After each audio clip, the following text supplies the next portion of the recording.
Hi, it's John from North Star Nursery, Garden and Home, your coastal gardener. Wanted to talk to you today about these really cool planters. There's planters that are self-watering, and then there's these really great vase with these terracotta liners. And what you do is strip the soil off of the plant. I'm going to show you how to do that today.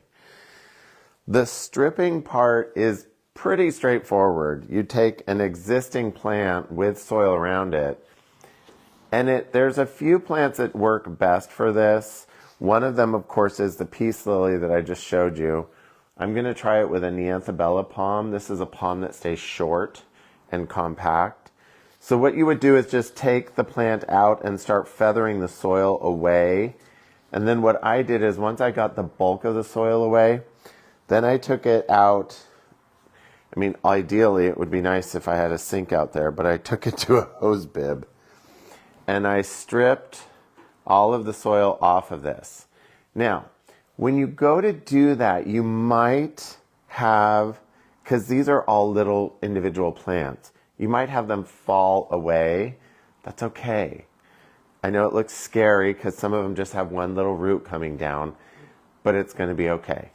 So, what you want to do at that point, once you've kind of rinsed all the soil, is to gather them together loosely with a rubber band that we're going to actually tie off eventually. I mean, cut off, sorry, not tie off. The reason you want to do it loosely is you don't want to girdle the plants. A lot of these houseplants are kind of tender. So even if you wanted to, I didn't have like a twist tie, but I thought a twist tie would be perfect if I happened to have one, but I had a rubber band. And what I did is I made sure that all of the bases of this palm were kind of lined up to the best of my abilities. You know, it doesn't have to be perfect. It's gardening. So we want to take it easy on the stress level. So what we're going to do is we're going to take this terracotta sleeve, which goes into this vase, and we are going to tuck the greenery, or not the greenery, sorry, the roots through this hole. And you just want to do it, you know, as gently as you can. They're pretty sturdy for the most part. Oops. And then, let me see if I can show you. Not sure if you can see in there, it's just like right at the edge.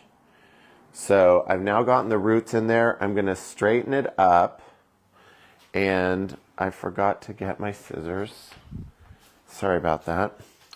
I'm going to go ahead and cut my rubber band because I want them to kind of start to fan out, even though I'm now going to pack it with moss. So we have everything set up. Now what we're going to do is pack moss around this. When you go to use moss, make sure that you are pre-moistening it because it really does not pack in very well if it's dry. Now, normally we say that we don't want to put soil up against the stems of plants, but this is moss. It's kind of a different creature.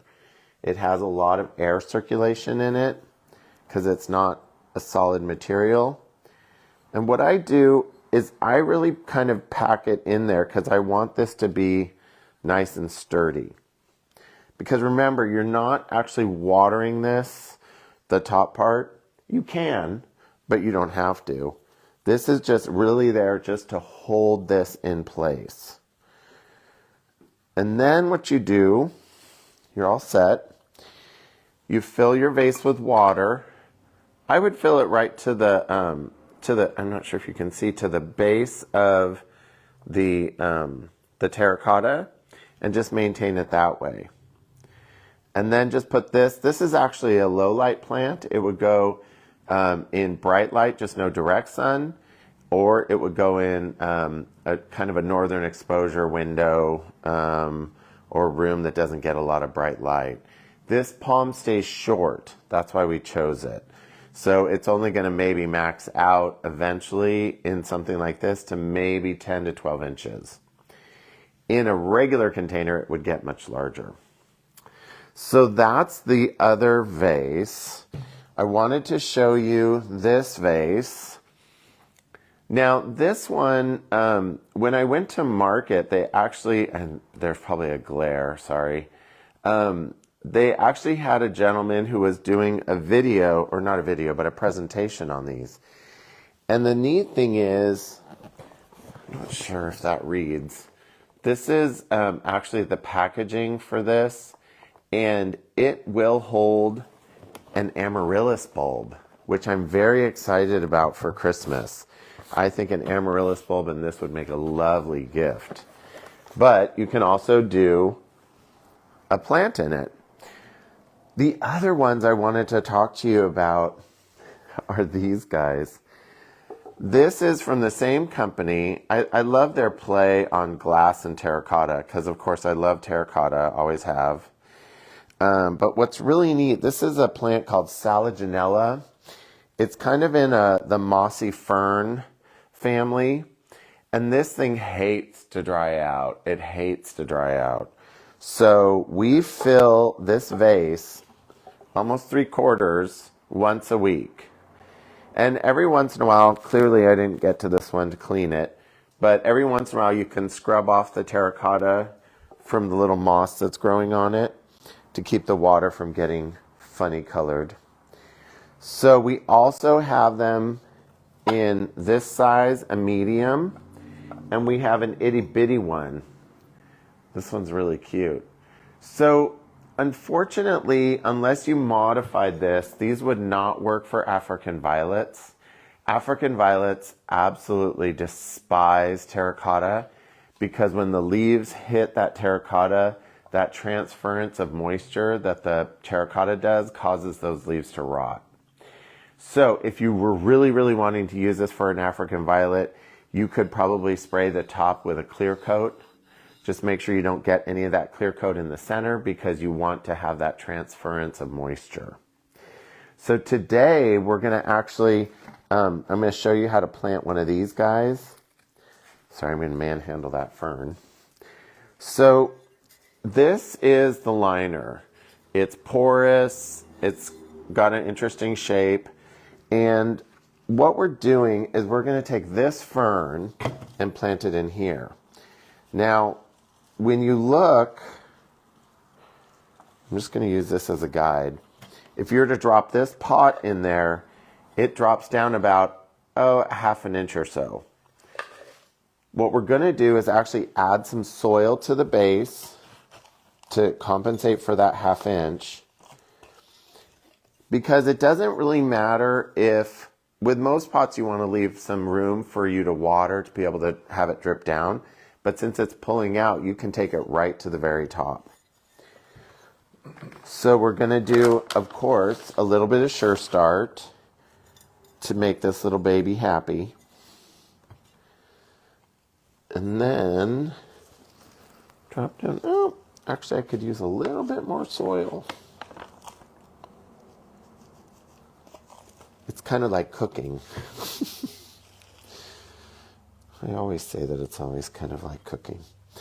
And then what we do is we're just going to pack the soil in just like we would normally with any other container, just filling in the gaps. And then what you want to do when you're done is water it really, really well.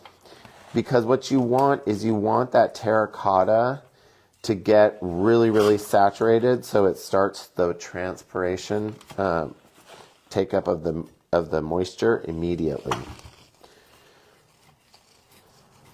So I have a little bit of moss left, so I'm going to go ahead and tuck some moss in just because I think it's cute.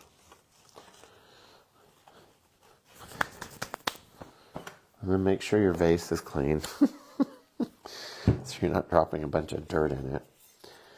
I didn't get to clean off the top, but you get the gist. Look at that. That's cute as a button. I just think these containers are really cool. I'm really excited about them for Christmas. I think these would be really good actually for a poinsettia as well, because it would just take up what it needs when it needs it. Also, the other thing that came in from this supplier is terrariums, small scale terrariums. So if you're looking for a small scale terrarium to play with. This is a nice one. And I think that's it. I hope you guys are doing great. It's been a glorious season so far. The flowers are just singing. So hopefully you'll get some time to come in. You can also smell the roses. And I will see you at the nursery.